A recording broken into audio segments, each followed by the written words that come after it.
ബിജെപിക്ക് എന്ത് അധിക ഗുണമാണ് ഈ തെരഞ്ഞെടുപ്പിൽ കിട്ടിയതായി നിങ്ങളുടെ കയ്യിൽ എന്ത് ഡേറ്റയാണുള്ളത്, എന്ത് കണക്കാണുള്ളത്? ഒന്നുമില്ല. അപ്പോൾ ആ വർത്തമാനം തന്നെ തെറ്റാണ്. ഇസ്ലാമോഫോബിയയിലൂടെ ഭൂരിപക്ഷ സമുദായത്തെ കൂടെ നിർത്താൻ കഴിയുമോ എന്ന് ചിന്തിക്കുന്ന രണ്ട് പാർട്ടികളാണ് ഉണ്ടായിരുന്നത്, CPM-ഉം BJP-യും. അതായിരുന്നു ഇവരുടെ സോഷ്യൽ എനർജി. എന്റെ ചോദ്യം ഇതാണ്, അങ്ങ് ഈ പറയുന്ന മുസ്ലിം ന്യൂനപക്ഷവുമായി ബന്ധപ്പെട്ട വിഷയം പറഞ്ഞല്ലോ, നിങ്ങളുടെ ഭാഗത്ത് നിന്ന് എന്തെങ്കിലും പ്രതികരണം ഉണ്ടായിട്ടുണ്ടോ എന്ന്. നിങ്ങളുടെ ഭാഗത്ത് പ്രതികരണം ഉണ്ടാവുക മാത്രമല്ല, പ്രതികരണത്തോടെ എങ്ങനെ പ്രതികരിക്കുന്നു എന്നും പ്രശ്നമാണല്ലോ. ഇവിടെ വെള്ളാപ്പള്ളി നടത്തിയ വർഗീയ പ്രസംഗങ്ങൾ തുടർച്ചയായി നടത്തിക്കൊണ്ടിരിക്കുമ്പോൾ നിങ്ങൾ നൽകിയ മെസ്സേജ് എന്താണ്? ആ വെള്ളാപ്പള്ളിയെ ആദരിക്കുന്നു, വെള്ളാപ്പള്ളിയെ മുഖ്യമന്ത്രിയുടെ വാഹനത്തിൽ കൊണ്ടുവരുന്നു. മലപ്പുറത്ത് ശ്വാസം മുട്ടുന്ന വെള്ളാപ്പള്ളിയെ ഒരിക്കലെങ്കിലും അതിരൂക്ഷമായി വിമർശിച്ച ആ നാവടക്കൂ, ഇനി പറഞ്ഞാൽ കേസ് എടുക്കുമെന്ന വാചകം നിങ്ങളിൽ നിന്നുണ്ടായിട്ടുണ്ടോ? അത് ന്യൂനപക്ഷത്തിന് പ്രശ്നമാണെന്നേ. ഇനി ജമാഅത്തെ ഇസ്ലാമി ഇവിടെ എന്ത് ഭീഷണിയാണ് ഉണ്ടാക്കിക്കൊണ്ടിരിക്കുന്നത് എന്നുള്ള ചോദ്യമാണ്. നിങ്ങളെ പിന്തുണച്ച കാലത്തില്ലാത്ത ഭീഷണി ഇപ്പോൾ UDF-നെ പിന്തുണയ്ക്കുമ്പോൾ ഇവിടെ എന്തോ സഖ്യം രൂപീകരിച്ച് ഇവിടെ എന്തോ ബോംബ് പൊട്ടിക്കാൻ പോകുന്നു എന്ന മട്ടിൽ തുലോം തുച്ഛമായ, അവർക്ക് അത്ര പോലും വില അവർ കൽപ്പിക്കുന്നില്ല. നിങ്ങൾ എന്തിനാണ് അവരെ ഇത്ര വലുതാക്കി കൊണ്ടുവരുന്നത്? അപ്പോൾ അതേ മുദ്രാവാക്യം നിങ്ങൾ പറഞ്ഞ അതേ കാര്യമല്ലേ BJP ഏറ്റെടുത്തത്? അത് ആർക്ക് ഗുണം ചെയ്തു? BJP-ക്ക് പോയി. നിങ്ങൾക്ക് കിട്ടിയോ? നിങ്ങൾക്ക് കിട്ടിയതുമില്ല. കഴിഞ്ഞോ? അങ്ങ് അവസാനിപ്പിച്ചത് തന്നെ എത്ര അപക്വമായ അവസാനമാണ്, സ്റ്റേറ്റ്മെന്റാണ്. എന്ത് നിഗമനത്തിലാണ്? എന്തോ BJP-ക്ക് അധികമായി വോട്ട് പോയി എന്ന നിഗമനത്തിൽ അങ്ങെത്തിയത്? അങ്ങയുടെ തന്നെ ഫ്ലോറിൽ ഈ കഴിഞ്ഞ ദിവസങ്ങളിൽ റിപ്പോർട്ടർ TV-യുടെ തന്നെ നിങ്ങളുടെ റിസർച്ച് ടീം തയ്യാറാക്കി നിങ്ങൾ തന്നെ പ്രക്ഷോഭണം ചെയ്ത കണക്കെങ്കിലും അറ്റ്ലീസ്റ്റ് വായിച്ചിട്ടല്ലേ അങ്ങ് ഈ നിഗമനത്തിൽ ഈ ഫ്ലോറിലിരുന്ന് പറയാവൂ? ഞങ്ങൾ ഈ പ്രചരണം അങ്ങയുടെ അതിൽ നിന്ന് ഞാൻ തുടങ്ങണം. ഇനി ഇടയ്ക്ക് ഇടപെടരുത്. അങ്ങയുടെ ചോദ്യം മുഴുവൻ ഞാൻ വളരെ നിന്നിരുന്ന് കേട്ട ഒരാളാണ്. അപ്പോൾ അങ്ങ് പറയാണ്, നിങ്ങൾ ഈ പ്രചരണം നടത്തി ജമാഅത്തെ ഇസ്ലാമി, അവർ പോലും വിലമതിക്കാത്ത ജമാഅത്തെ ഇസ്ലാമിക്കെതിരെ നിങ്ങൾ നടത്തിയൊരു പ്രചരണത്തിലൂടെ അതിൻ്റെ ഗുണം BJP-ക്ക്, അങ്ങനെ BJP-ക്ക് എന്ത് അധിക ഗുണമാണ് ഈ തെരഞ്ഞെടുപ്പിൽ കിട്ടിയതായി നിങ്ങളുടെ കയ്യിൽ എന്ത് ഡേറ്റയാണുള്ളത്, എന്ത് കണക്കാണുള്ളത്? ഒന്നുമില്ല. അപ്പോൾ ആ വർത്തമാനം തന്നെ തെറ്റാണ്. ഇനി അങ്ങ് പറയാണ്, രണ്ട് കാര്യങ്ങളാണ് ഉന്നയിച്ചത്. ഒന്ന്, വെള്ളാപ്പള്ളി നടേശനെ ഉയർത്തിപ്പിടിച്ച് താങ്കൾ പറഞ്ഞ കാര്യങ്ങൾ. രണ്ടാമത്തെ കാര്യം നിങ്ങൾ രണ്ടാമതൊരു കാര്യം കൂടി പറഞ്ഞല്ലോ, ഞാൻ വിട്ടുപോയി. ഒന്നാമത്തെ കാര്യം നിങ്ങൾ പറഞ്ഞു വെള്ളാപ്പള്ളി നടേശനിലേക്ക് വന്നു. ഞാൻ പറയട്ടെ, വെള്ളാപ്പള്ളി നടേശൻ CPIM-ന്റെ ആരെങ്കിലും ആണോ? അല്ലല്ലോ. വെള്ളാപ്പള്ളി നടേശൻ്റെ നിലപാടുകൾ ഇക്കഴിഞ്ഞ തെരഞ്ഞെടുപ്പിൽ CPIM-നെതിരായിരുന്നല്ലോ, ശക്തമായി എതിരായിരുന്നു. അങ്ങനെ ഏത് ലോക്സഭാ തെരഞ്ഞെടുപ്പിൻ്റെ കാര്യമാണ് ഞാൻ പറയുന്നത്. ഓരോ തെരഞ്ഞെടുപ്പിലും ശ്രീ വെള്ളാപ്പള്ളി നടേശന് അദ്ദേഹത്തിൻ്റെതായ നിലപാടുകളുണ്ടാകാം, ഓരോ പ്രശ്നത്തിലും അദ്ദേഹത്തിൻ്റെതായ നിലപാടുകളുണ്ടാകാം. ഞങ്ങളതിനെ അതിൻ്റെതായ നിലയിൽ കാണുകയല്ലാതെ അദ്ദേഹത്തിൻ്റെ ഏതെങ്കിലും ഒരു പൊതുപരിപാടിയിൽ പങ്കെടുത്തു, ആ പൊതുപരിപാടി വേറൊരു തരത്തിലല്ലേ പങ്കെടുക്കുക? അപ്പോൾ ഞങ്ങൾക്ക് വ്യത്യസ്തമായ അഭിപ്രായമുള്ളവരുണ്ടാകാം. വ്യത്യസ്തമായ അഭിപ്രായം ഇത്തരത്തിൽ പ്രകടിപ്പിക്കുന്ന ആൾ അവരുടെ സംഘടന നടന്ന പരിപാടിയിൽ ഞങ്ങൾ പോവില്ലേ? ആ പരിപാടിയുടെ കോൺടെക്സ്റ്റിലായിരിക്കും അവിടെ സംസാരിക്കുക, അല്ലാതെ ഈ പറഞ്ഞ കാര്യത്തെക്കുറിച്ചല്ല. അതാണ് ഒന്നാമത്തെ കാര്യം. രണ്ട്, ജമാഅത്തെ ഇസ്ലാമി പോപ്പുലർ ഫ്രണ്ട് ഇവിടെ എന്തോ പ്രശ്നം, അവരെ ഞങ്ങളോടൊപ്പം ചേർന്നപ്പോൾ, അതാണ് രണ്ടാമത് പറഞ്ഞ കാര്യം. ഞങ്ങളോടൊപ്പം ചേർന്നപ്പോൾ പ്രശ്നമൊന്നുമില്ല. നിങ്ങൾ മനസ്സിലാക്കേണ്ട കാര്യം, ജമാഅത്തെ ഇസ്ലാമി ഇടതുപക്ഷ ജനാധിപത്യ മുന്നണിയുമായി കേരളത്തിൽ ഒരിടത്തും സീറ്റ് പങ്ക് ചർച്ച നടന്നിട്ടില്ല. ഞങ്ങൾ എവിടെയെങ്കിലും ഒരിടത്ത് ഒരുമിച്ച് ഭരിച്ചിട്ടില്ല. അവരുടെ പിന്തുണയാണെങ്കിൽ ആ പിന്തുണയോടുകൂടി ഭരിക്കേണ്ടതില്ല എന്ന് ഇന്നലെയും തീരുമാനിച്ചു, ഇപ്പോഴും തീരുമാനിച്ചിട്ടുള്ളവരാണ്. നിങ്ങൾ പറയുന്നവർ ചെറുതാണ്, അങ്ങ് പറയുകയാണ് ഇത് ചെറുതാണ്, അതുകൊണ്ട് അവരെ അങ്ങനെ നിങ്ങൾ പർവ്വതീകരിക്കേണ്ടതുണ്ടോ എന്നെല്ലാമാണ് ചോദിക്കുന്നത്. ഇതിൻ്റെ പ്രശ്നം പർവ്വതീകരിക്കേണ്ടി വരുന്നത് എന്തുകൊണ്ടാണ്? ഞാൻ നേരത്തെ സ്മൃതിയോട് പറഞ്ഞല്ലോ, മറ്റേതെങ്കിലും മുസ്ലിം മതസംഘടനകളുണ്ട്. ആ മുസ്ലിം മതസംഘടനകളോട് കാണിക്കുന്നത് പോലെയല്ല ജമാഅത്തെ ഇസ്ലാമി എന്ന് പറയുന്നത്. മതരാഷ്ട്രവാദം മുന്നോട്ട് വെക്കുന്ന ഒരു ഓർഗനൈസേഷനാണ്. ശ്രീ രാജു പി നായർ, CPM എല്ലാ കാലത്തും തെരഞ്ഞെടുപ്പ് പരാജയം സംഭവിച്ചാൽ അതിൽ നിന്ന് പാഠം ഉൾക്കൊള്ളാറുണ്ട്. മറുതന്ത്രം അടുത്ത തെരഞ്ഞെടുപ്പാകുമ്പോഴേക്കും അത് കൊണ്ടുവരാറുമുണ്ട്. ഇപ്പോൾ ശബരിമലയുമായി ബന്ധപ്പെട്ട് നേരത്തെ എടുത്തുന്ന നിലപാട്, ശബരിമലയുമായി ബന്ധപ്പെട്ട് പുരോഗമന കാഴ്ചപ്പാടോടുകൂടി അന്ന് എടുത്തിരുന്ന നിലപാടുകൾ പിന്നീട് മാറ്റുന്നു. ഈ യുവതീ പ്രവേശവുമായി ബന്ധപ്പെട്ടെടുത്തിരുന്ന നിലപാട്, വനിതാ മതിലടക്കമുള്ള വിഷയങ്ങളിൽ നിന്ന് പിന്നാക്കം പോവുകയും അതിൽ നിന്നും അത് ശരിയായില്ല, അതുമൂലം വോട്ട് നഷ്ടപ്പെട്ടു എന്ന തിരിച്ചറിവിൽ പിന്നീട് മറ്റൊരു സമീപനത്തിലേക്ക് വരികയും ചെയ്തിട്ടുണ്ട്. അതുകൊണ്ട് തന്നെ ഈ തദ്ദേശ തെരഞ്ഞെടുപ്പിലെ പരാജയം ഇപ്പോൾ പുറത്തേക്ക് പറയുന്നതല്ല, അകത്ത് കൃത്യമായി അത് വിലയിരുത്തുകയും ആ പാഠം ഉൾക്കൊണ്ടുകൊണ്ട് അടുത്ത തന്ത്രങ്ങൾ ഉറപ്പായിട്ടും രാഷ്ട്രീയമായി ഉണ്ടാക്കുകയും ചെയ്യും. അപ്പോൾ നിങ്ങളെ സംബന്ധിച്ച്, നിങ്ങളിപ്പോൾ റഹീം വിമർശിക്കുന്ന പ്രകാരമാണെങ്കിൽ നിങ്ങൾ നിയമസഭാ തെരഞ്ഞെടുപ്പ് വിജയിച്ചു കഴിഞ്ഞു, കുപ്പായം തയ്ച്ചിരിക്കുകയാണ് എന്ന മട്ടിൽ ആത്മവിശ്വാസത്തിലാണോ നിങ്ങളുള്ളത്? CPM-ന്റെ നീക്കങ്ങളെ നിങ്ങൾ എങ്ങനെയാണ് പരിശോധിക്കുക? ലൈറ്റർ നോട്ട് റഹീമിന് തയ്യൽ പണിയാണോ, അതാരെങ്കിലും കുപ്പായം അടിക്കാൻ അദ്ദേഹത്തിന്റെ അടുത്ത് ചെന്നോ എന്നുള്ളത് എനിക്കറിയില്ല. പക്ഷേ ഒരു കാര്യം ഞാൻ പറയാം, കഴിഞ്ഞ 5 വർഷമായിട്ട് കേരളത്തിൽ ഉള്ള ഒരു രാഷ്ട്രീയം എല്ലാ ഒരു പ്രസിഡൻസിനെ മറികടന്നുകൊണ്ട് പ്രതിപക്ഷം ഉള്ള ഉപതെരഞ്ഞെടുപ്പുകളിലെല്ലാം ജയിക്കുന്ന, ഇതിന്റെ എല്ലാം സിംറ്റംസ് ഉണ്ടായിരുന്നല്ലോ. അവിടെ എല്ലാം ലോക്കൽ ബോഡി ഇലക്ഷനിലുള്ള ബൈ ഇലക്ഷൻസ് ആണെങ്കിലും എല്ലാത്തിലും കോൺഗ്രസും UDF-ഉം വ്യക്തമായിട്ട് വിജയിക്കുന്ന ഒരു സാഹചര്യമുണ്ട്. അത് വളരെ കൃത്യമായിട്ട് ഈ കേരളത്തിനകത്തുള്ള എല്ലാ മതവിഭാഗങ്ങളെയും ഒരുമിച്ച് നിർത്തിക്കൊണ്ടാണ്. നോക്കൂ, ഒരു ഭാഗത്തുള്ള സോഷ്യൽ എഞ്ചിനീയറിംഗ് എന്തായിരുന്നു? ഇവിടെ ഞാൻ ആദ്യത്തെ ഘട്ടത്തിൽ വിശദീകരിച്ചുകൊണ്ട് ഞാൻ പറയുന്നില്ല. വർഗീയ ധ്രുവീകരണം ഉണ്ടാക്കുന്ന ഇസ്ലാമോഫോബിയയിലൂടെ ഭൂരിപക്ഷ സമുദായത്തെ കൂടെ നിർത്താൻ കഴിയുമോ എന്ന് ചിന്തിക്കുന്ന രണ്ട് പാർട്ടികളാണ് ഉണ്ടായിരുന്നത്, CPM-ഉം BJP-യും. അതായിരുന്നു ഇവരുടെ സോഷ്യൽ എനർജി. മറുവശത്തുണ്ടായത് എന്താ? നിങ്ങളൊന്ന് ആലോചിച്ച് നോക്കൂ. കേരളത്തിൽ മുനമ്പത്ത് വലിയ വിഷയമുണ്ടായപ്പോൾ ഏറ്റവും ആദ്യം നിലപാടെടുത്തത് കേരളത്തിന്റെ പ്രതിപക്ഷ നേതാവായ VD സതീശനാണ്. അവിടെ സമരം തുടങ്ങുന്നതിന് 10 ദിവസം മുമ്പ് അത് വഖഫ് ഭൂമി അല്ല എന്നുള്ള നിലപാടെടുത്തത് VD സതീശനാണ്. ഞങ്ങൾ എന്താ ആവശ്യപ്പെട്ടത്? ആ ട്രൈബ്യൂണലിലെ കേസിൽ ഭൂമി കൊടുത്തവനും മേടിച്ചവനും വഖഫ് അല്ല എന്ന് പറയുമ്പോൾ വഖഫ് ആണെന്ന് നിർബന്ധം പറഞ്ഞത് വഖഫ് ബോർഡ് മാത്രമായിരുന്നു. ഒരു രാഷ്ട്രീയ തീരുമാനം കൊണ്ട് 10 മിനിറ്റ് കൊണ്ട് മാറ്റാവുന്ന തീരുമാനത്തെ മാറ്റാതെ അത് BJP-ക്ക് വേണ്ടിയിട്ടുള്ള ഇതായിട്ട് മാറി ഇല്ലേ? അങ്ങനെ ആ ഭാഗത്ത് ഇതെടുക്കുമ്പോൾ തന്നെ ക്രിസ്തീയ സമൂഹത്തിനകത്ത് ഇത്രമാത്രം ആക്സെപ്റ്റബിലിറ്റി കിട്ടിയ ഒരു കോൺഗ്രസ് നേതാവിനെ നിങ്ങൾക്ക് ഈ അടുത്ത് കാണിച്ചു തരാമോ? VD സതീശൻ ചെന്നെത്താത്ത സഭകളില്ലാത്ത രീതിയിൽ, അത് അദ്ദേഹം പോയിട്ട് അവിടെ പോയി വോട്ടഭ്യർത്ഥിക്കാൻ പോകുന്നതല്ല, സഭകൾക്ക് സ്വീകാര്യനായ രീതിയിൽ അദ്ദേഹത്തെ എത്രയോ പ്ലാറ്റ്ഫോമുകളിൽ അദ്ദേഹത്തെ വിളിച്ച് സംസാരിപ്പിക്കുന്ന അവസ്ഥയുണ്ടായി. മുനമ്പത്ത് വിഷയമുണ്ടായപ്പോൾ തന്നെ കേരളത്തിലെ മുസ്ലിം സമൂഹത്തിലെ മുഴുവൻ മുനമ്പത്ത് കൊണ്ടുവരാനും മുസ്ലിം ലീഗിന്റെ നേതൃത്വത്തെ ഉൾപ്പെടെ കൊണ്ടുവരാനും ആ ക്രിസ്തീയ സമൂഹത്തിനകത്ത് അന്തഛിദ്രം ഉണ്ടാക്കാനോ അല്ലെങ്കിൽ വർഗീയ ധ്രുവീകരണം ഉണ്ടാക്കാൻ പാടില്ല എന്നുള്ള നിലപാടിൽ അവരെ കൊണ്ടൊരു നിലപാടെടുപ്പിച്ചത് VD സതീശന്റെ ഏറ്റവും പ്രധാനപ്പെട്ട വിജയമല്ലേ? പക്ഷേ ശ്രീ രാജു, വെള്ളാപ്പള്ളിയെ പോലുള്ളവർ വർഗീയത വിളമ്പുന്ന സമയത്ത് നിങ്ങൾ അത് അവഗണിച്ച് മുന്നോട്ട് പോവുകയാണ്, അല്ലെങ്കിൽ അതിനോട് ശക്തമായി പ്രതികരിക്കല്ല, അതിനെ അങ്ങ് അവഗണിച്ച് മുന്നോട്ട് പോകുക എന്നൊരു തന്ത്രമാണ് എടുത്തത്. പറയാനും നിന്നിട്ടില്ല. അതിശക്തമായ പ്രതികരണങ്ങൾ നിങ്ങളിൽ നിന്ന് ഉണ്ടായിരുന്നു. സ്മൃതി, അത് തെറ്റാണ്. വെള്ളാപ്പള്ളി നടേശനെ അധിക്ഷേപങ്ങൾ ചൊരിഞ്ഞോ നികൃഷ്ട ജീവി എന്ന് വിളിച്ചോ ഞങ്ങൾ പ്രതികരിച്ചിട്ടില്ല എന്നല്ല ശരിയാണ്. പക്ഷെ വെള്ളാപ്പള്ളി നടേശൻ എന്ന് പറയുന്ന ഒരു വർഗീയവാദിക്ക് കൊടുക്കാവുന്ന ഏറ്റവും വലിയ മറുപടി അത് കേരളം ചർച്ച ചെയ്തതുമാണ്. അദ്ദേഹം പറയുന്നതിൽ ശ്രീനാരായണ ദർശനങ്ങൾക്ക് വിരുദ്ധമാണ്. അതിനപ്പുറം SNDP-യുടെ ജനറൽ സെക്രട്ടറി പറയുന്ന വർഗീയതയ്ക്ക് ഒരു മറുപടി പറയാമോ? ഞങ്ങൾ അദ്ദേഹത്തെ ചീത്ത വിളിച്ചിട്ട് എന്താ കാര്യം?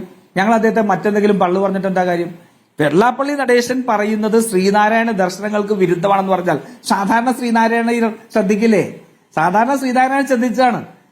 ഞാൻ നേരത്തെ സൂചിപ്പിച്ച ഇതേപോലെ തന്നെ നോക്കൂ, SNDP വെള്ളാപ്പള്ളി നടേശനും VD സതീശനും തമ്മിലുള്ള വാക്പോര് നിങ്ങൾ കണ്ടതല്ലേ? അതേ സമയത്ത് തൃപ്പൂണിത്തുറ, എന്റെ നാട് തൃപ്പൂണിത്തുറ SNDP യോഗം ഉദ്ഘാടനം ചെയ്യാൻ വേണ്ടി വിളിച്ചത് VD സതീശനെയാണ്. മനസ്സിലായില്ലേ? അതുപോലെ തന്നെ മുസ്ലിം സംഘടനകൾ മുഴുവൻ VD സതീശന്റെ സാന്നിധ്യമാണ് ആഗ്രഹിച്ചത്. ശരി, അപ്പോൾ ഒരു കാലത്ത് കോൺഗ്രസിന്റെ ഏറ്റവും വലിയ മുഖമുദ്രയായിരുന്ന എല്ലാ സമുദായ നേതാക്കൾ എന്ന രൂപത്തിലേക്കാണോ പോകുന്നത്? ജനങ്ങൾ ആകത്തുകയെ ജനങ്ങളെ കാണുക എന്ന രീതിയിലേക്കാണോ? അങ്ങ് പറഞ്ഞതുപോലെ ഓരോ വിഭാഗത്തിൽ നിന്നും പിന്തുണ ലഭിക്കുന്നു എന്ന രൂപത്തിലേക്ക് വരുമ്പോൾ അത് തന്നെയാണ് ഓരോരുത്തരും ശ്രമിച്ചുകൊണ്ടിരിക്കുന്നത്. ഓരോരുത്തരുടെ ശ്രമം, ചിലരുടെ ശ്രമം പരാജയപ്പെടുന്നു, ചിലരുടെ ശ്രമം വിജയിക്കുന്നു എന്ന രൂപത്തിൽ കാണേണ്ടി വരും. അതിൽ വളരെ കൃത്യമായിട്ടുള്ള വ്യത്യാസം ഉണ്ടായത് പിണറായി വിജയൻ വെള്ളാപ്പള്ളി നടേശൻ പറയുന്ന വർഗീയതയെ പ്രോത്സാഹിച്ചപ്പോൾ ഞങ്ങൾ ആ വർഗീയതയെ എതിർത്ത് ശ്രീനാരായണന്റെ കൂടെ ഞങ്ങൾ നിന്നു. ശരി, ഇവിടുത്തെ തീവ്ര ക്രിസ്ത്യൻ സംഘടനകളായിട്ടുള്ള കാസ ഉൾപ്പെടെയുള്ള സംഘടനകൾ മുനമ്പത്ത് വലിയ രീതിയിൽ വർഗീയത ഉണ്ടാക്കി ഇസ്ലാമോഫോബിയ കത്തിക്കാൻ ശ്രമിച്ചപ്പോൾ ഞങ്ങൾ സാധാരണ ക്രിസ്ത്യൻ സമൂഹത്തിനൊപ്പം നിന്നു. അതുപോലെ തന്നെ മുസ്ലിം വിഭാഗത്തെ ഇവർ ഒരു ഭീകരവാദികളായി ചിത്രീകരിക്കാൻ ശ്രമിച്ചപ്പോൾ ആ മുസ്ലിം വിഭാഗത്തിന്റെ ഏറ്റവും കോർ ഐഡിയാസിൽ അവരുടെ പിന്തുണയോടുകൂടി ഞങ്ങൾ നിന്നു. ഇതല്ലേ ഈ സമുദായ ഐക്യം, ഇത്തരത്തിൽ മനുഷ്യർ തമ്മിലുള്ള ബന്ധം മെച്ചപ്പെടുത്തുക എന്നുള്ളതല്ലേ സോഷ്യൽ എഞ്ചിനീയറിംഗ്?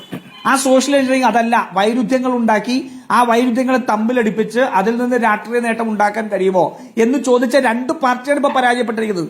BJP-യുടെ അതേ രാഷ്ട്രീയം CPM പോരാടിയതിന്റെ അവസ്ഥയാണ് ഉണ്ടായത്. പിന്നെ റഹീം പറഞ്ഞ ഒന്ന് രണ്ട് കാര്യങ്ങൾ കൂടി ഞാനൊന്ന് ചുരുക്കി പറയാമെങ്കിൽ ഒന്ന് രണ്ട് കാര്യങ്ങൾ കൂടി ഞാനൊന്ന് പറഞ്ഞു പോയിക്കോട്ടെ. ഒന്ന് വളരെ തിരിച്ചു പറയാം. അദ്ദേഹം പറയുന്നത് ജമാഅത്തെ ഇസ്ലാമിക്കും SDP-ക്കും കോൺഗ്രസ് ലെജിറ്റിമസി കൊടുത്തു എന്നാണ്. എന്നാണ് കോൺഗ്രസ് ലെജിറ്റിമസി കൊടുത്തത്? ഈ ഇരട്ടാപ്പ് ജനങ്ങൾക്ക് തിരിച്ചറിയാൻ പറ്റും. കഴിഞ്ഞ 30 വർഷക്കാലത്തോളം ദേശാഭിമാനിയിൽ ലേഖനം എഴുതിയും അവർക്ക് വേണ്ടി പ്രസംഗിച്ചും വാർത്താ സമ്മേളനവും കൊടുത്തത് ഈ ജമാഅത്തെ ഇസ്ലാമിയായിട്ട് ഇരിക്കുന്ന സമയത്ത് പിണറായി വിജയനാണ്. എന്ന് മാത്രമല്ല, അബ്ദുൽ നാസർ മദനിയുടെ PDP-യെ ഇന്നും കൂടെ നിർത്തുന്നവരാണ്. 2009 കാത്തിരുന്നത് കോൺഗ്രസ് അല്ല, പിണറായി വിജയനാണ് വേദിയിൽ എന്ന് മറക്കരുത്. മറുവശത്ത് എന്താ, സംഘപരിവാറിന്റെ ഈ പറയുന്ന രാഷ്ട്രീയത്തെ മുഴുവൻ പിന്തുണച്ചില്ലേ? അജിത് കുമാർ പോയിട്ട് RSS വർഗീയവാദികളായിട്ടുള്ള RSSന്റെ 2 നേതാക്കന്മാരെ ADGP പോയി കണ്ടത് ഒരു വിഷയമല്ല എന്ന് പറയുന്നത് ഏത് അടിസ്ഥാനത്തിലാണ്? കേരളത്തിന്റെ ക്രമസമാധാന ചുമതലയുള്ള ശോഭാ സുരേന്ദ്രന്റെ കേരളത്തിന്റെ പോലീസിനകത്ത് 60% BJPക്ക് സ്വാധീനമുണ്ടെന്ന് പറയുന്നിടത്തേക്ക് എത്തിച്ചെവിടെയാ? ആനി രാജയ്ക്ക് എങ്ങനെ പരാതി ഉണ്ടായി? ആ രീതിയിലേക്ക് കൊണ്ടുവന്നതല്ലേ നിർമ്മലാ സീതാരാമനെ പോയി കണ്ടു, കേരളത്തിന്റെ ഗവർണർ. ശരി, അങ്ങ് പറഞ്ഞതാണ്. ഗുരുവിനെ പകർത്തിയ കേരളത്തിന്റെ ഗവർണർ കൂടെ ഉണ്ടായിരുന്നു. ഈ നിമിഷം വരെ കേരളത്തിന്റെ ഏത് വിഷയമാണ് പിണറായി വിജയൻ ആ യോഗത്തിൽ ഉയർത്തിയത് നമുക്കറിയാമോ? ഏത് വിഷയമാണ്? നമുക്കറിയാൻ അവകാശമില്ല. കേരളത്തിന്റെ ഏത് വിഷയമാണ് കേന്ദ്ര ധനകാര്യയുടെ മന്ത്രിയുടെ മുൻപിൽ ഉയർത്തിയത്? അതിനെന്തായിരുന്നു മറുപടി? അഴിമതി മറച്ചു വെക്കാൻ വേണ്ടിയുള്ള രാഷ്ട്രീയ സെറ്റിൽമെന്റ് നടത്തി. ശരി, ഗുരുവിനെ പകർത്തിയ നേതാവാണ് വെള്ളാപ്പള്ളി, പുതുതലമുറയ്ക്ക് വഴികാട്ടി എന്നായിരുന്നു ആ സ്വീകരണത്തിൽ മുഖ്യമന്ത്രി പറഞ്ഞത്. ഡോക്ടർ തോമസ് ഐസക്കിന്റെ ഫേസ്ബുക്ക് പോസ്റ്റിൽ പറയുന്നു, കഴിഞ്ഞ ലോക്സഭാ തെരഞ്ഞെടുപ്പിൽ എന്ന പോലെ ന്യൂനപക്ഷങ്ങളിൽ ഒരു വിഭാഗം ഇടതുപക്ഷത്തു നിന്നും അകലുന്ന അനുഭവമാണ് ഇപ്പോഴും ഉണ്ടായിട്ടുള്ളത്. പലസ്തീൻ ഐക്യദാർഢ്യ ക്യാമ്പയിൻ ഏറ്റവും ശക്തമായി മുന്നോട്ട് കൊണ്ടുപോകുന്ന കാലയളവിലാണ് ഇതുണ്ടായിട്ടുള്ളത്. ഇടത് ഹിന്ദുത്വയെക്കുറിച്ചുള്ള ആഖ്യാനങ്ങൾക്ക് എന്തുകൊണ്ടാണ് ഒരു വിഭാഗം ജനങ്ങളെ വഴിതെറ്റിക്കാൻ കഴിയുന്നത്? അതിന് നമ്മുടെ എന്തെങ്കിലും വീഴ്ചകൾ നിമിത്തങ്ങളായിട്ടുണ്ടോ? അതിലൊരു സ്വയം വിമർശനമുണ്ട്. ഇതിൽ 2 കാര്യമുണ്ട്. ഈ പലസ്തീൻ ഐക്യദാർഢ്യ ക്യാമ്പയിൻ നടത്തിയത് എന്തിനാണ് എന്നൊരു സംശയം വേണമെങ്കിൽ അത് വായിക്കുന്നവർക്ക് തോന്നാം. ന്യൂനപക്ഷം അകന്നു എന്നൊരു യാഥാർത്ഥ്യം കൂടി അദ്ദേഹം വിളിച്ചു പറയുന്നു. അപ്പോൾ എന്തുകൊണ്ടാണ് ഇന്ന് പാർട്ടി സെക്രട്ടറി ആരും അകന്നിട്ടില്ല എന്ന് പറയുന്നത്? ശ്രീ തോമസ് ഐസക്കിന്റെ ഫേസ്ബുക്ക് പോസ്റ്റിനെ കുറിച്ച് അദ്ദേഹത്തോട് തന്നെ ചോദിക്കുന്നതായിരിക്കും നല്ലത്. കാരണം അദ്ദേഹത്തിന്റെ വ്യക്തിപരമായ അഭിപ്രായമാണത്. ഞങ്ങളുടെ പാർട്ടിയെ സംബന്ധിച്ച് വ്യക്തമായ നിലപാട് പറയുന്നത് പാർട്ടിയുടെ സംസ്ഥാന സെക്രട്ടറിയാണ്. പാർട്ടിയുടെ സംസ്ഥാന സെക്രട്ടറിയാണ്. ഞാൻ നിങ്ങൾ പറഞ്ഞതിൻ്റെ അദ്ദേഹത്തിൻ്റെ ഫേസ്ബുക്ക് പോസ്റ്റിൻ്റെ ഒരു ഭാഗം അടർത്തിയെടുത്ത് എന്നോട് ചോദിച്ചാൽ ഇപ്പോഴത്തെ ആ ചർച്ചയെ അങ്ങനെ വഴിതിരിച്ചു വിടുന്നത് ശരിയുമല്ല. ഞങ്ങളുടെ പാർട്ടി അദ്ദേഹം കൂടി ഉൾപ്പെടുന്ന സെക്രട്ടേറിയറ്റ് തന്നെയാണെന്ന് കൂടി വളരെ കൃത്യമായി കാര്യങ്ങൾ തീരുമാനിച്ചു. അതുകൊണ്ട് ഇതിലേക്കെടുത്ത് അത് വഴി മാറ്റിയെടുക്കണ്ട. എനിക്ക് ഇവിടെ ശ്രീ രാജു പി നായരും നിങ്ങളും ഒക്കെ പൊതുവിൽ പറയുന്നൊരു കാര്യമുണ്ട്. ഞങ്ങളിങ്ങനെ ഈ ഒരു BJP അല്ലെങ്കിൽ മുസ്ലിം വിരുദ്ധമായ സമീപനമെടുത്തു. ഞാനൊരു കാര്യം ചോദിച്ചോട്ടെ, നിങ്ങൾ ഈ നിലപാടുകളുടെ കാര്യം പറയുമ്പോൾ തിരുവനന്തപുരം നഗരസഭയിൽ ഉണ്ടായത് കണ്ണഞ്ചിപ്പിക്കുന്ന വിജയമാണ് BJPക്ക് ഉണ്ടായത് എന്ന് വസ്തുതാവിരുദ്ധമായി BJPയെ പ്രശംസിച്ചുകൊണ്ട് ആഹ്ലാദഭരിതനായി രംഗത്ത് വന്നയാൾ കോൺഗ്രസിൻ്റെ ഇപ്പോഴും വർക്കിംഗ് കമ്മിറ്റി അംഗമാണ് ശ്രീ ശശി തരൂർ. അപ്പം ഞാൻ ചോദിക്കുന്നു, ആ ശശി തരൂരിൻ്റെ ആ സ്റ്റേറ്റ്മെന്റിനെ കുറിച്ച് കോൺഗ്രസ് എന്തുകൊണ്ട് ഇത് 40-ലധികം സീറ്റുകളിൽ ഡോക്ടർ തോമസ് ഐസക്കിനെ CPM പുറത്താക്കിയ ആളാണോ? ഇല്ല. തോമസ് ഐസക്കിനെ ആര് തള്ളി പറഞ്ഞു? തോമസ് ഐസക്കിനെ ആര് തള്ളി പറഞ്ഞു? തോമസ് ഐസക്കിനെ ആര് തള്ളി പറഞ്ഞു? തോമസ് ഐസക്കിന്റെ വ്യക്തിപരമായ പറഞ്ഞുകൊണ്ടേ ഇരിക്കുന്ന ഒരാളാണല്ലോ തരുൺ. എന്ത് ചെയ്യണമെന്നറിയാതെ അങ്ങനെ പറയരുത്. തോമസ് അത് രണ്ടാണ്. അങ്ങനെയല്ല അങ്ങ് കേൾക്കണം. തോമസ് ഐസക് സാബിനെ സംബന്ധിച്ച് ഞാൻ പറഞ്ഞത് അദ്ദേഹത്തിന്റെ അഭിപ്രായം ഏതെങ്കിലും ഒരു വിജയത്തിൽ CPIM പരാജയപ്പെട്ടപ്പോഴോ കോൺഗ്രസ് പരാജയപ്പെട്ടപ്പോഴോ BJPയുടെ വിജയത്തിൽ ആഹ്ലാദഭരിതമായതല്ല. രണ്ടാണ്. ആ വരികളിൽ അദ്ദേഹം ഉപയോഗിച്ച ആ ടെർമിനോളജിയെക്കുറിച്ച് എന്താണ് അതാണ് പറഞ്ഞത്. അദ്ദേഹത്തോട് ചോദിക്കുമെന്ന് പാർട്ടി സെക്രട്ടറി പറഞ്ഞത്, ഞാൻ പറഞ്ഞത്. അല്ലാതെ അദ്ദേഹം വേറെ എന്തെങ്കിലും അരുതാത്ത എന്തെങ്കിലും പറഞ്ഞോ? പാർട്ടി വിരുദ്ധമായതോ പാർട്ടിയുടെ പൊതുവായ താല്പര്യത്തിന് വിരുദ്ധമായോ BJPയെ പ്രശംസിച്ചുകൊണ്ടോ വേറെ ഏതെങ്കിലും രാഷ്ട്രീയ എതിരാളിയെ പ്രശംസിച്ചുകൊണ്ടോ സഖാവ് തോമസ് ഐസക്ക് എന്തെങ്കിലും പറഞ്ഞോ? അങ്ങനെ നിങ്ങൾക്കൊരു കേസില്ല, ഞങ്ങൾക്കും ഇല്ല. പിന്നെ അത് തമ്മിൽ കൂട്ടിക്കൊഴിക്കുന്നതിനാ? വളരെ ക്ലിയർ കട്ടായി ഒന്നാമത്തെ കാര്യം നമ്മൾ ചോദിച്ചത് അദ്ദേഹം സമ്മതിക്കുന്നു, ന്യൂനപക്ഷ വോട്ട് ചോർന്നു എന്ന് സമ്മതിക്കുന്നു. അദ്ദേഹം സമ്മതിച്ചു എന്ന കാര്യമാണ് ഞാൻ പറഞ്ഞത്. അല്ല സ്മൃതി അല്ല, ഇങ്ങനെ ഇടയിൽ കയറി ഇടപെടുന്നത് എനിക്ക് ബുദ്ധിമുട്ടുള്ള കാര്യമാണ്. ഞാൻ അവർ സംസാരിച്ചു കഴിഞ്ഞ അത്രയും കാര്യങ്ങൾക്ക് ഞാൻ മാത്രമാണ് മറുപടി പറയാനുള്ളത്. ഈ പാനലിലുള്ള ബാക്കി എല്ലാവരും അങ്ങയുടെ ചോദ്യം കൂടി ചേർക്കുമ്പോൾ മതിയായ സമയം എനിക്ക് തരണം. ഇല്ലാതെ അങ്ങക്ക് ഈ ചർച്ചയിൽ ഇടപെടുന്നൊരു ടെൻഡൻസി അങ്ങക്ക് വീണ്ടും ആവർത്തിക്കുകയാണെങ്കിൽ ഞാൻ മിണ്ടാതിരിക്കാം. നിങ്ങൾ തന്നെ ബാക്കി പറഞ്ഞ് അവസാനിപ്പിച്ചോളൂ. ഒഴിഞ്ഞു മാറി പോകണമെങ്കിലും പൊയ്ക്കോളാം. അത് ബുദ്ധിമുട്ടുള്ള കാര്യമാണ്. എന്ത് വേണമെന്ന് സ്മൃതി പറഞ്ഞിട്ട് കാര്യങ്ങൾ ചെയ്യും. എന്താ റഹീം, ഇങ്ങനെയൊക്കെ തന്നെയല്ലേ ചർച്ച നടത്താൻ? എത്ര കാലം നമ്മൾ ചർച്ച നടത്താനിരിക്കുന്നു? എത്ര കാലമായി? ഒരു ഡിബേറ്റ് അല്ലേ, ഇടയ്ക്ക് ചോദ്യം ഉണ്ടാവില്ലേ? സ്മൃതിയുടെ രീതിയോട് എനിക്ക് വിയോജിപ്പുണ്ട്. ശരി, അപ്പൊ ഡിബേറ്റ് എന്ന് പറഞ്ഞാൽ അടുത്ത ആളിലേക്ക് പോകും, അങ്ങനെയാണോ ഡിബേറ്റ്? അല്ലല്ലോ, അങ്ങ് ഇരിക്കാറുണ്ടായിരുന്നല്ലേ? അല്ല, ബാക്കിയുള്ളവരൊക്കെ നടന്ന ഡിബേറ്റ് കണ്ട് സ്മൃതി പഠിച്ചാൽ മതി എങ്ങനെ നടത്തേണ്ടത്. എനിക്ക് റഹീം ബാക്കിയുള്ളവരെ കണ്ടോളൂ, എനിക്ക് അത് കാണേണ്ട അങ്ങനെയാണെങ്കിൽ ചോദ്യത്തിന് ഉത്തരം പറഞ്ഞോളൂ. ഞങ്ങൾക്ക് സമയം തരില്ല എന്ന് ഞാൻ പറഞ്ഞില്ലല്ലോ. എന്തിനാണ് സമയം കളയുന്നത്? അങ്ങ് പറയൂ.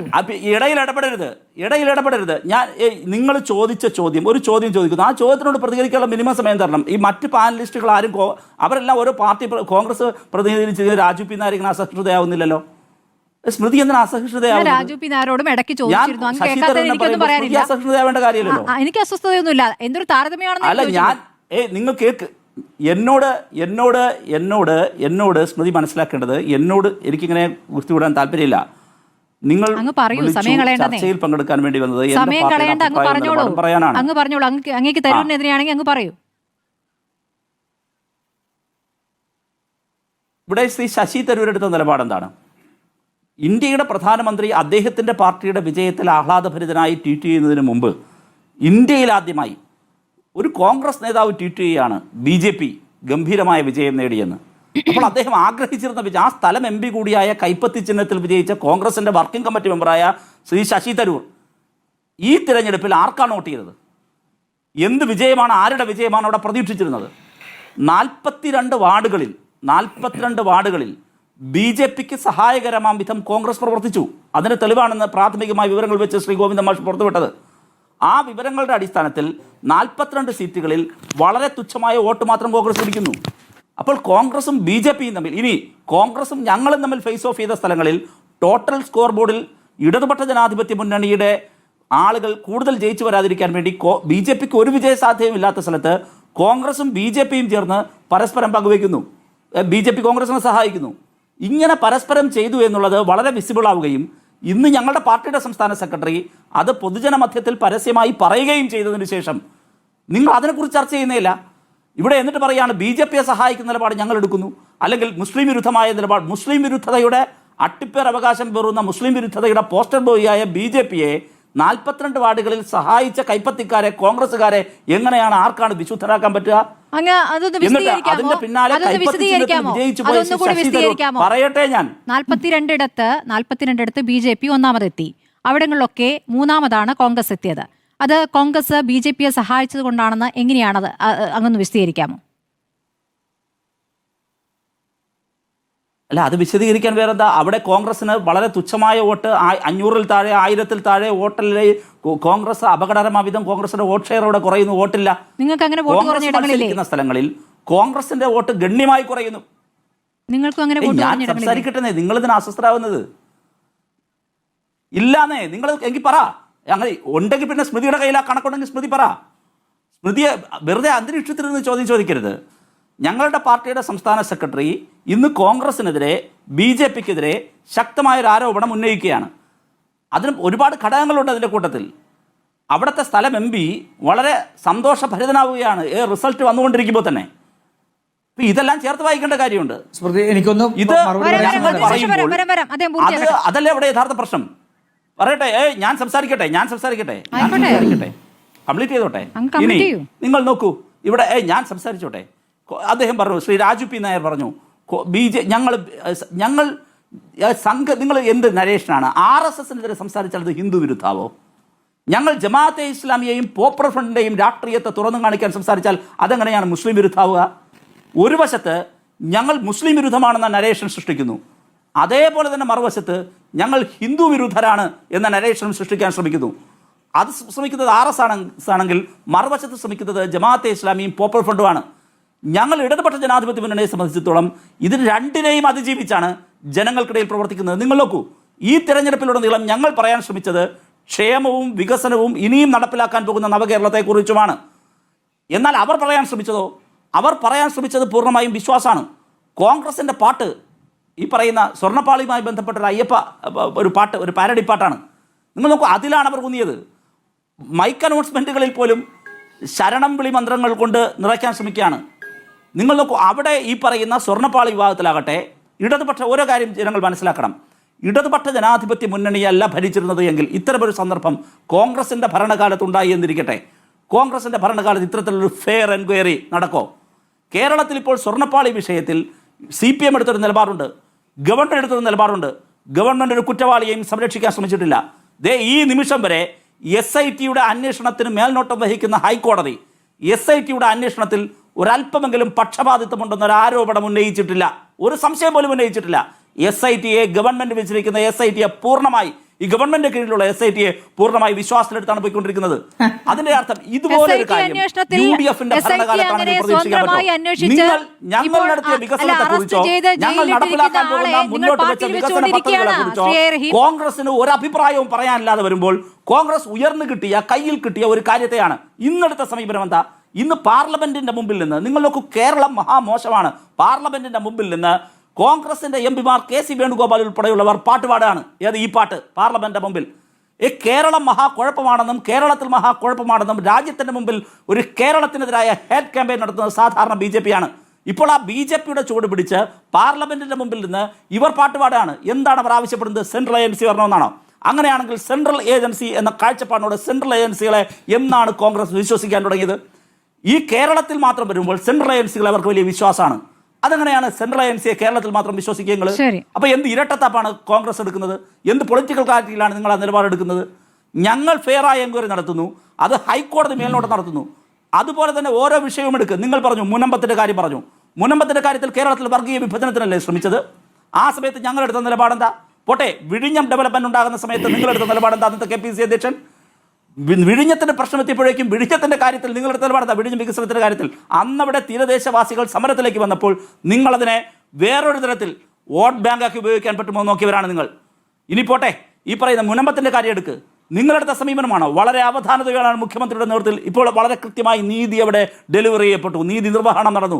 ഇടതുപക്ഷമല്ല നിങ്ങളുടെ കാലത്താണെങ്കിൽ ഇത് നടക്കോ? ഇല്ലല്ലോ. ഇനി നിങ്ങൾ ഏത് കാര്യത്തിലാണ് കേരളത്തിൽ ജമാഅത്തെ ഇസ്ലാമിയെയും പോപ്പുലർ ഫ്രണ്ടിനെയും നിങ്ങൾ പറഞ്ഞു ഞങ്ങൾ മുഖപ്രസംഗം എഴുതിയ ഘട്ടം ഏതാണ്? അത് ഒരു ഗ്ലോബൽ ഇഷ്യൂവിൽ അവർ അമേരിക്ക വിരുദ്ധ സാമ്രാജ്യത്വ വിരുദ്ധ നിലപാട് അവർ സ്വീകരിച്ച സന്ദർഭത്തിലാണ് ഞങ്ങൾ ആ നിലപാട് സ്വീകരിച്ചത്.